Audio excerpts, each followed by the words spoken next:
I get knocked down, but I get up again. You're never.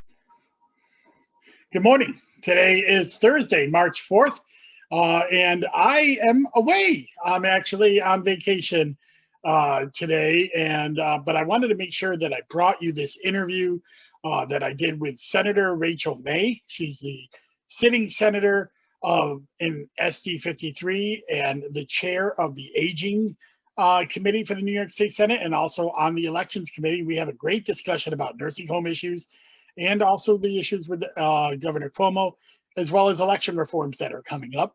I hope you enjoy it.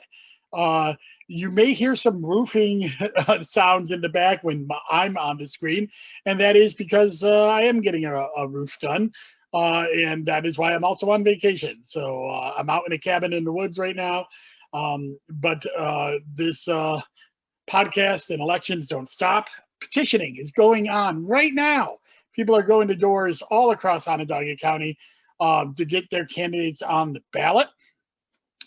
Breaking news today, we found out at the Onondaga County Board of Elections that the Lafayette Town Supervisor has resigned, Danny Fitzpatrick, and has been replaced by someone else. So that position, which was on the ballot already, is now an open position, or at least an open seat, because the person running is running to fill the vacancy of it. Well, actually, it'll be another whole term, but he's not considered an incumbent because he wasn't elected to the office, although he was a town councilor. So those of you out in Lafayette that are thinking about running for office, that is a big change. Let's see. There's not much else going on right now with local elections, although the House, the U.S. House passed H.R. 1 last night, a huge election reform bill, something that I'm very much in favor of. And unfortunately, our Representative Congressman John Katko decided to vote against it. He voted against it, he said, because it was partisan. He always says that. He says that about everything he votes against. He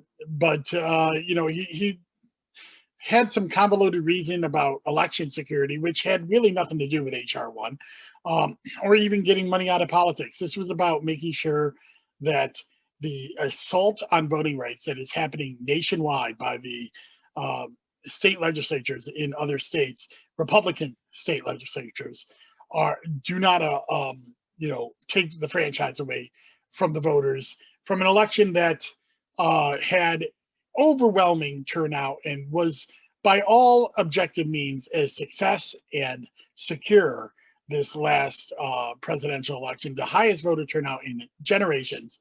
Yet now the Republicans are passing reforms in these states to try to restrict the vote. And these reforms are absolutely targeted against what they perceive as Democratic voters, minorities, and elderly, and making it easier to vote. They want to make it harder to vote, and there's really no reason for it. And HR 1 is to combat that. So I hope that Senator Chuck Schumer does everything he can, up and including getting rid of or changing the filibuster to get HR 1 passed in the Senate, because we need this bill to protect the votes nationwide. Without any further ramblings from me, I wanted to bring you my interview with Senator Rachel May. Enjoy.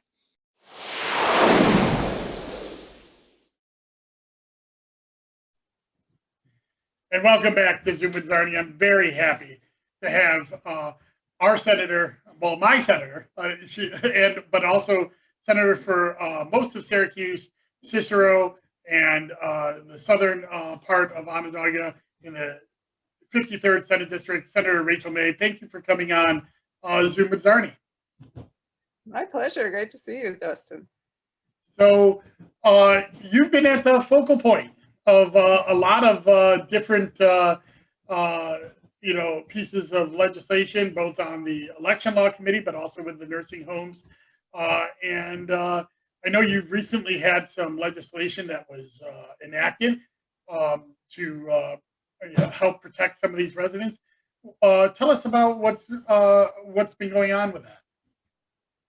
Yeah, I'm really proud of what we've done. So last summer, we held 2 hearings about the COVID situation in nursing homes and collected a huge amount of testimony about issues with staff, issues with PPE, issues with infection control in general, and also about the whole issue of isolation and how the fact that visitors couldn't come into nursing homes was really hurting people emotionally, and people were literally declining in health and dying because of depression and isolation. And so I started working on some bills to address some of the things that we had heard about. And the one I worked on the hardest was a visitation bill. We researched what other states were doing, and we found that there is a model of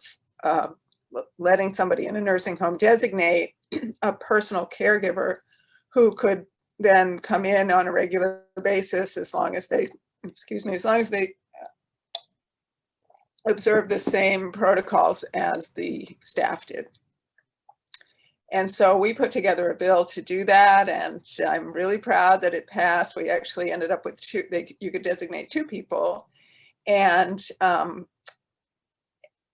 I hope that the governor will sign it. I believe it passed the assembly this week. So I'm really excited about that bill. That was the product of just countless hours of advocates calling us, people who had loved ones in nursing homes and were just distraught about the issue of isolation.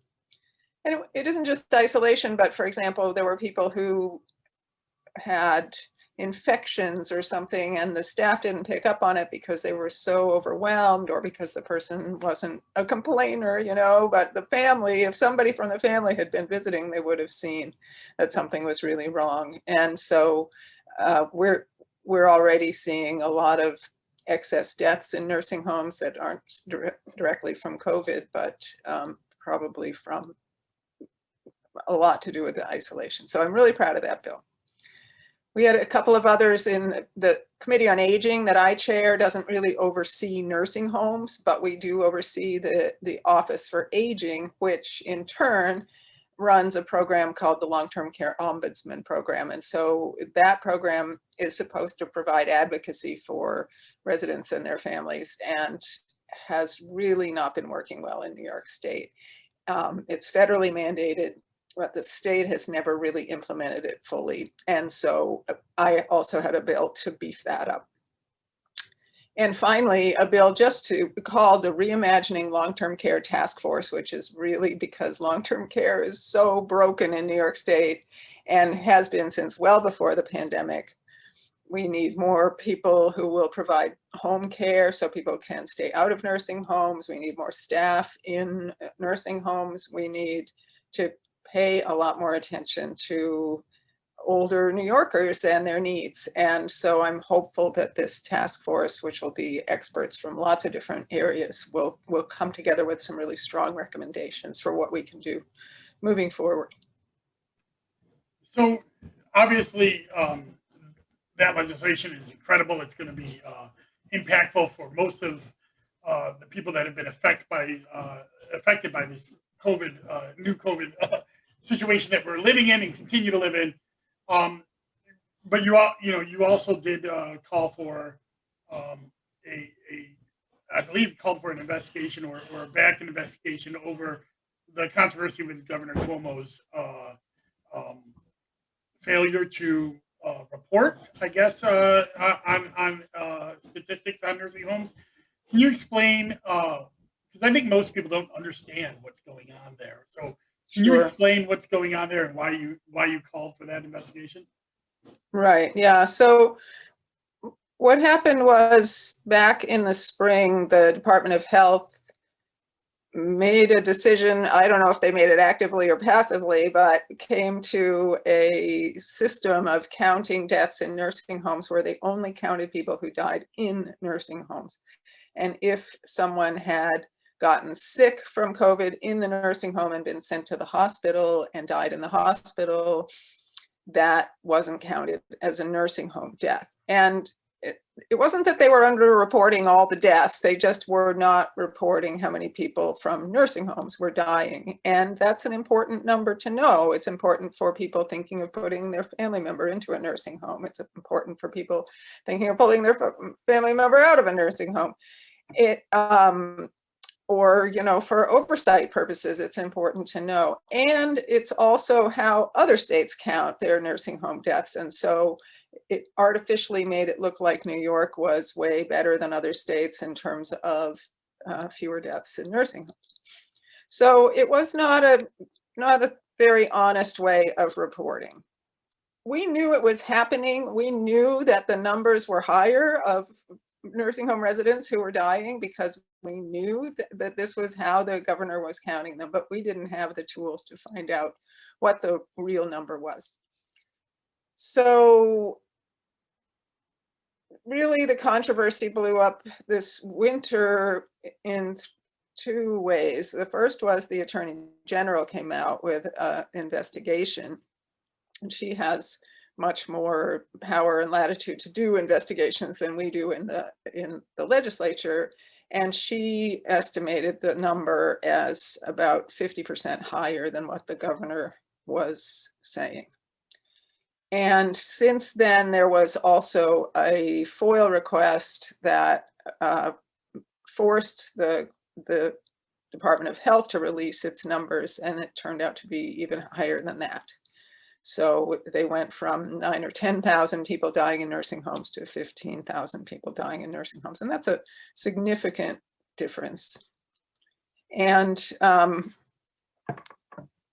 yeah, so between those things, people are angry and understandably angry. And I think I don't understand, honestly, why they did this, because the numbers are high, but they're not, that 15,000 number is shocking compared to what they were saying before, but compared to other states, it's not that shocking. It puts us somewhere in the middle of states in terms of our outcomes in nursing homes.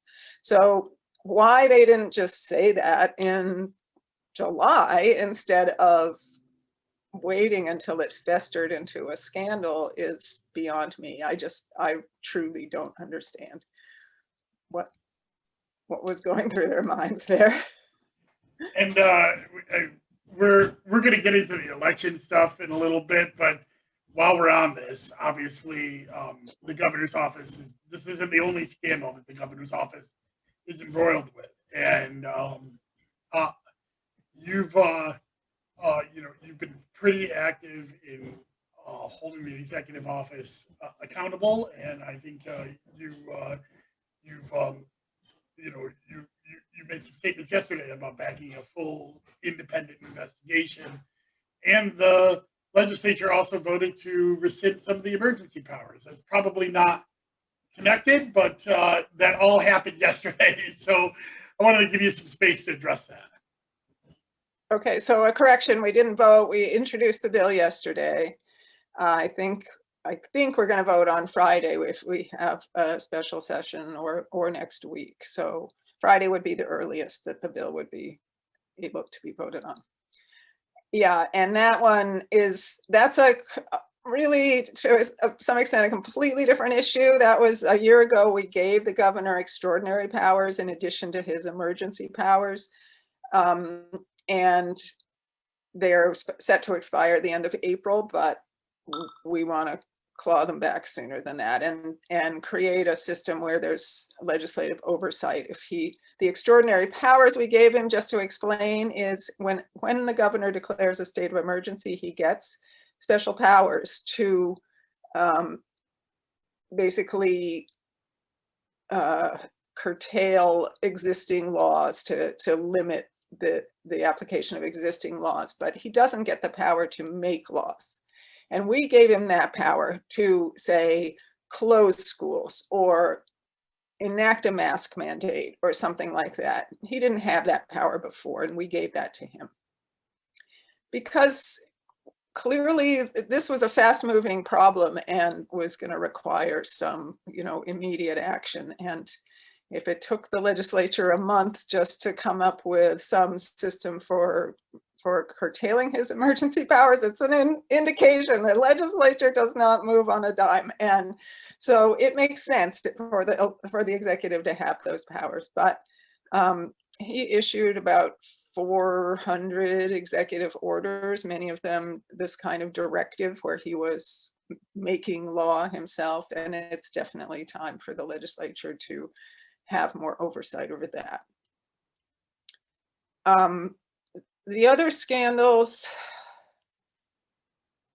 are so discouraging. I mean, women coming forward and one legislator, more than one legislator coming forward about abusive behavior, harassment.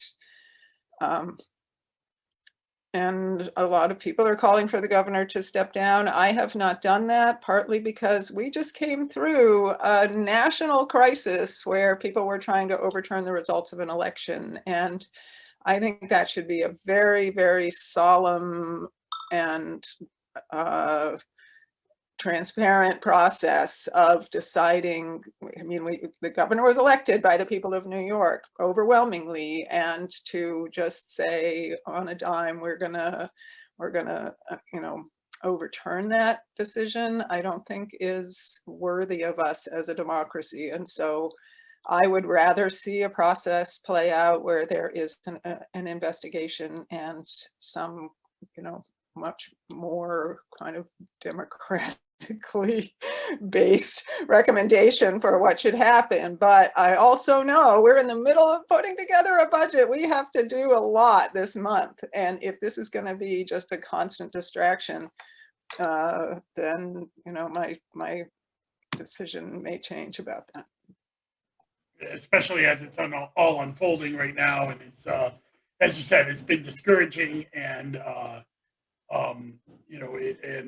it's something that obviously the legislature is going to have to continue to watch unfold, as well as the attorney general who's involved with that. And I feel along the same lines as you, is that a proper independent investigation should happen, so we know all the facts before we act. So, but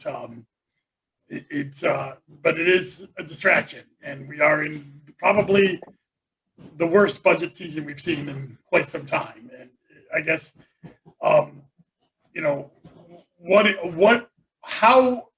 there was reporting recently that there may be a little bit rosier revenue projections that have come in, but what are we looking at with this budget?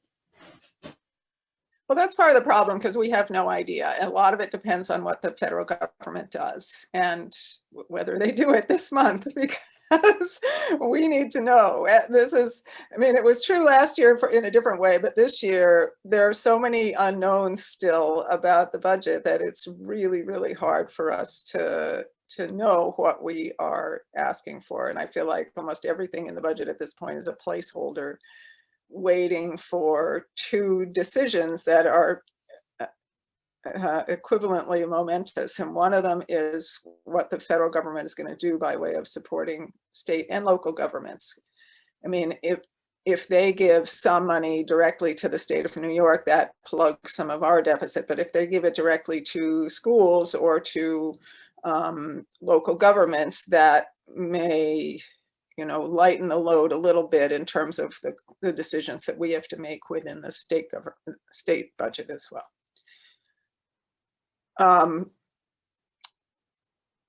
But we also have a decision about revenue in the longer term, and a very large number of legislators and a huge number of activists are pushing very hard for the state to shift its tax system so that we are taxing the very wealthy more. There are people who've gotten so much wealthier just in the course of this pandemic.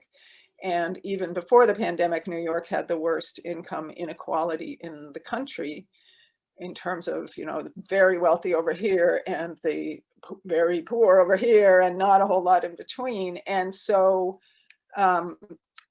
really trying to figure out how to gain revenue so that we can support the things that make our quality of life one that where people want to live in this state. Our schools as really good schools, our nursing homes and healthcare to be well funded, and infrastructure and everything else that you think of that government can do. Our elections to be funded at a level where they can run in a smooth way. So I'm part of a coalition of legislators really calling constantly for us to raise revenue. And this is something the governor has resisted and resisted and resisted. And we're hopeful that maybe this year it'll be our chance to pass some of the revenue raisers. Like, for instance, when somebody buys stock on Wall Street, there is a tax that is assessed on that by New York State of 1/4% of the transaction. But it is immediately rebated back to the person who bought the stock instead of actually collected by the state. And if we would just collect that tax instead of rebating it back, that would be somewhere between $9 and $14 billion a year that we would have for actually funding our schools properly, and the MTA properly, and upstate transportation properly, and lots of things that we can't, nice things that we can't have right now. And you did mention elections. This is started as an elections podcast, still is an elections focused podcast. But so I want to, just talk about, you are on the elections committee. You've had some bills passed this year, bills that you've also helped pass with Senator Myrie about absentees and early voting, and some things that are on the docket. So what can we expect for election changes, hopefully in the near future? Right. So a lot of this is thanks to you, and I always appreciate your input about how we can make our elections run more smoothly. I guess the immediate one that I'm most proud of is probably reducing the number of petition signatures that were needed this year, because it's frankly kind of terrifying to think about people going door to door and collecting petition signatures. And you and I both would have preferred to have no signature requirement at all this year, and to come up with a different model for people getting on the ballot. But because of the way, of the different pressures in the world of politics, we managed to reduce it by 70%. So people have to collect only 30% of the petition signatures that they otherwise would need. And I think that matters a lot. There's a big difference between having to go door to door and get 15 signatures as opposed to, talking to your immediate friends and family and getting 5 signatures. I think that's a very large difference. So I'm proud about that. But that's just a temporary bill. I guess one that I really hope is going to come up is the portable polling places bill. So the idea that during early voting, a board of elections could decide that they want to take the voting to where the people are. So it might be the mall on a weekend and community college on weekdays or something like that, and to be able to actually, instead of right now, the law requires early voting places to be open throughout the entire course of early voting in whatever their designated location is, but that isn't always the most efficient way to serve people who want to vote. So I hope that we'll be able to pass that one. You can tell me I'm blanking on what are some of the other ones that were, but we did try to fix a lot of things that glaringly went wrong with absentee ballots last year, and I think that we've made that process more smooth. I do think the whole thing in the 22nd congressional district and all the problems that emerged in that in counting the ballots in that race may have pointed us in the direction of needing more professionalism in the boards of elections. And I don't know if we're gonna pass any legislation this year about that, but I'm sure it's on the front of people's minds. Yeah, and obviously, I'm always an advocate for funding, for boards, and we're one of the few states that don't have direct funding from New York to the county boards, and I feel a lot of problems that happened in New York 22 were personnel decisions inside the Oneida County Board, which has been rectified a little bit with new commissioners, but also a resource issue and a standardization issue. And one reform that has been bantied about for commissioners that I find that I actually, agree with is that a basic job description in election law, which isn't in there and needs to be in there, as well. So, but yeah, obviously, but what, the absentee ballot bills that have been passed, we should mention all of these bills have passed the Senate. We're waiting on the Assembly to pass some of these bills now too. Right. Yeah, well, it takes longer in the Assembly. There are a lot more of them, and the debates are much slower as a result. So what other pieces of legislation are you working on for the rest of the session? What can the citizens of 53rd know that their senator is working on to try to get done? Yeah, so as chair of aging, I'm really working on this whole workforce issue. And one thing we are finding a lot is that people who want to age at home with dignity often need help. They need meal deliveries, or they need somebody to come in and help them with basic activities of daily living. And the workforce just isn't there for that. And so we have a bill called Fair Pay for Home Care, which would peg the base pay rate for people who do home care to 1.5 times the minimum wage.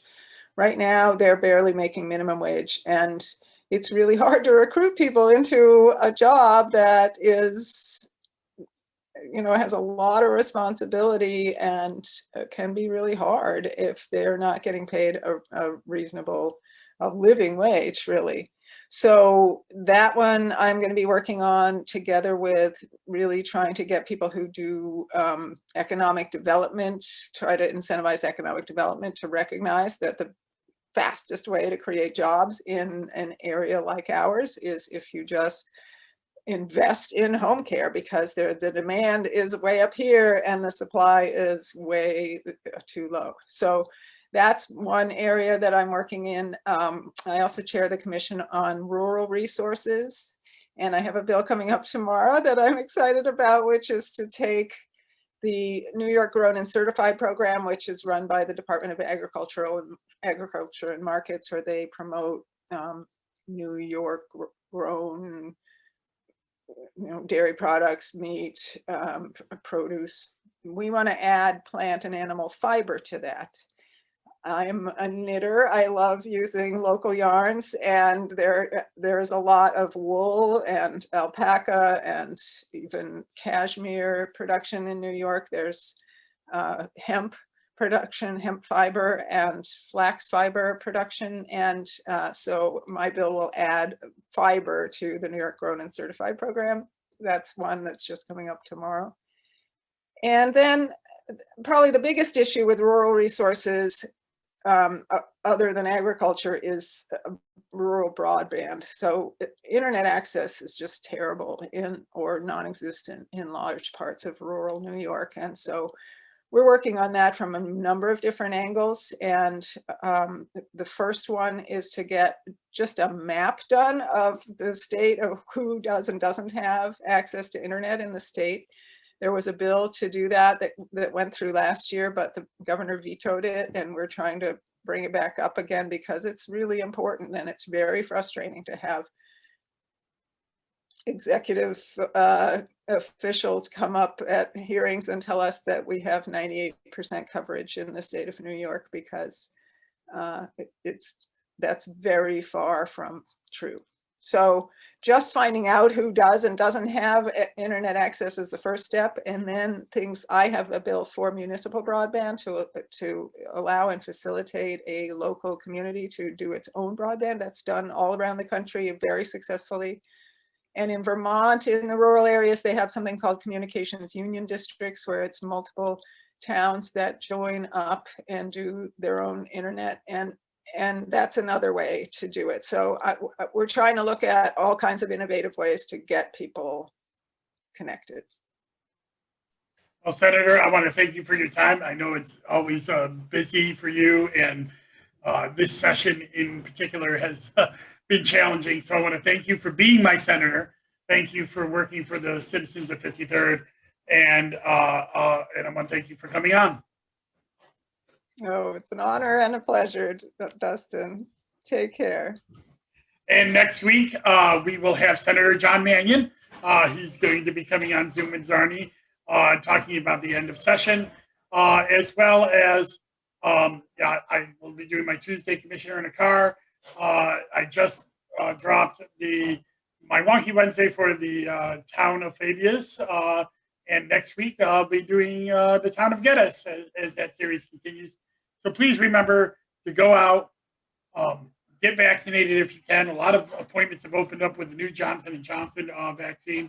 So if you're eligible, please go out there. They just increased eligibility for hotel and restaurant workers, as well as rideshare drivers. I am getting my shot tomorrow, but it wasn't because I'm a rideshare driver. It was because I have a comorbidity. I've been scheduled on that for a while, and please mask up and stay socially distant when you're out there. And we'll be getting into election season soon. Thank you again for my guest, and bye-bye.